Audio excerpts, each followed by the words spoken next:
You ever have one of those days where you're just enjoying a quiet morning coffee in hand, cardinals fussing over seeds outside your window? The kind of peace that almost feels sacred when out of nowhere the universe decides you need to deal with someone else's crazy. Yeah, that was me sitting on my porch at Foxglove Summit. When Gloria, Affinity Queen of HOA nonsense, started up my gravel drive with two shaky volunteers in tow, waving her clipboard like she was leading a parade nobody wanted to watch. She's shouting about mandatory inspections, demanding access, but she picked the wrong day and definitely the wrong family, because my wife, Sarah, calm as ever, steps off the porch badge, glinting in the sun, and says, "Actually, you can't trespass on federal property, and if you want to keep talking, you better have a warrant." The way Gloria's face lost all color, man. It's the little moments in life, you know what I mean? Let me back up a sec. I'm Elliot, just a quiet engineer, happiest when I'm tinkering with some gadget or reading Norwegian crime novels, living out here with Sarah in a little cabin I built myself. We keep to ourselves, pay our dues, don't make waves. Even installed a composting toilet. Call me eco-friendly, call me cheap, but it works. Life was simple until Gloria decided my place was the next stop on her crusade against imagined threats to the community. You ever met someone who finds spiritual fulfillment in paperwork? That's Gloria. She once fined a guy for aggressive wind chiming, I swear. This time her thing was cabin inspections, supposedly part of some rustic compliance push, but when I told her no thanks, she started citing bylaws sections I'd read front to back when we bought the place. She's quoting pool maintenance regs at me, and I don't even have a pool. Then came the emails, concerns about mold, about smoke, about me possibly harboring illegal bees, and what exactly is an illegal bee supposed to look like.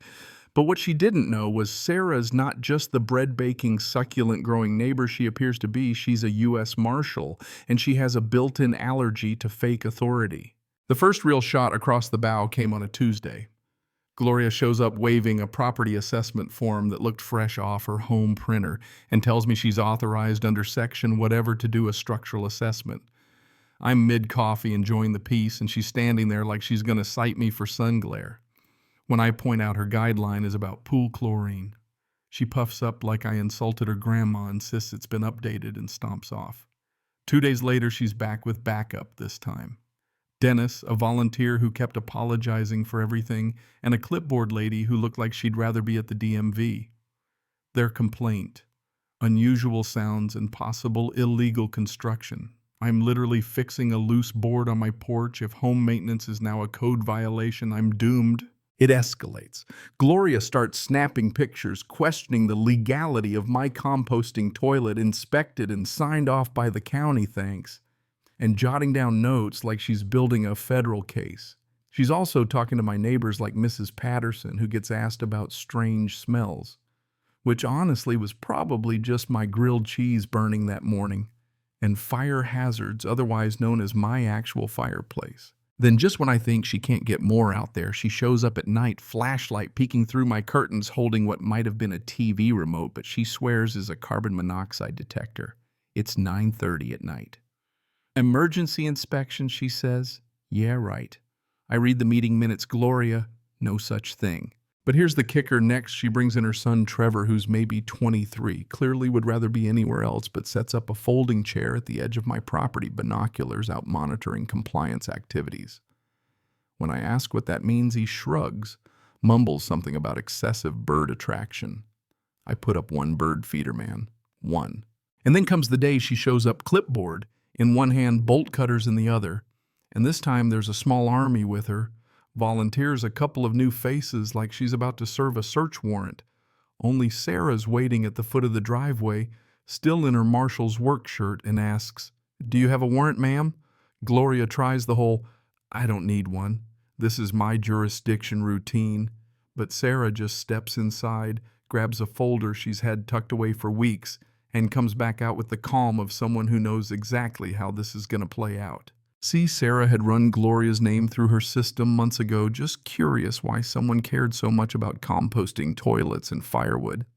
Turns out Gloria had used her HOA president status to fake a business license for a friend in a neighboring county pretending to be a government official. That's not just some petty overstep. That's a felony, and Sarah had the receipts, forged documents, emails, a fake seal, you name it. The warrant had come back active just a few days earlier. So when Gloria tries to bulldoze her way onto our land, Sarah lays it all out calm by the book, even as Gloria's face cycles through about every color in the Crayola box. Dennis and the clipboard lady suddenly remember somewhere else they need to be. Gloria tries to spin it, calls it harassment, says Sarah's using her badge to intimidate her, but Sarah's off duty making a citizen's arrest on an active federal warrant. Gloria starts sputtering, "You can't arrest me, I'm the HOA president." To which Sarah replies, deadpan, "That's not a real position of authority, ma'am." And federal law beats HOA bylaws every time. The sheriff gets called. Gloria's alternating between demanding a lawyer, blaming deep state compost toilets, and insisting she was just helping her friend Bob with his landscaping business. Turns out she'd charged him $300 to streamline his permit money he'd never get back. By the time Deputy Collins, who's got the patience of a saint, cuffs her at the bottom of my driveway, she's still yelling about constitutional rights and how this is all a big misunderstanding. But Sarah's got the emails, the fake credentials, even a statement from a former HOA treasurer who now runs a dog walking service called Snitch and Fetch, which I gotta say is perfect. So that's how it ended. Gloria, queen of HOA drama, hauled away in the back of a patrol car, and me standing on the porch, coffee in hand, watching justice play out after years of petty tyranny.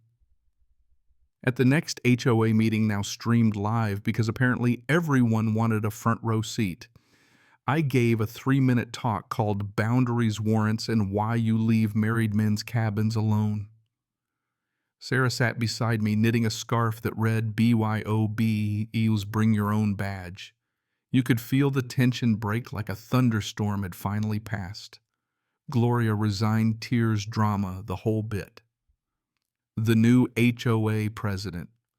They keep it simple, no smoke, no bees, no bodies, just let folks be. Best part, Gloria pled down to community service and probation. Guess where she got assigned clearing trail brush behind my cabin under Sarah's watchful eye.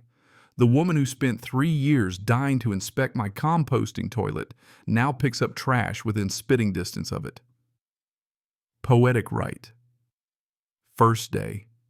She turns so red when she sees Sarah, I thought she might faint.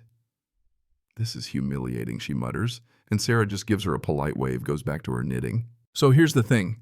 Was justice served? Or did we just swap one petty tyrant for a bunch of quieter neighbors waiting for their turn? You tell me. Drop a comment with Sarah right to take her down. Or should we have just let Gloria keep swinging her clipboard? Tell us what you think about community power and where you draw the line. I'll be reading probably from the porch with my coffee and not a care in the world.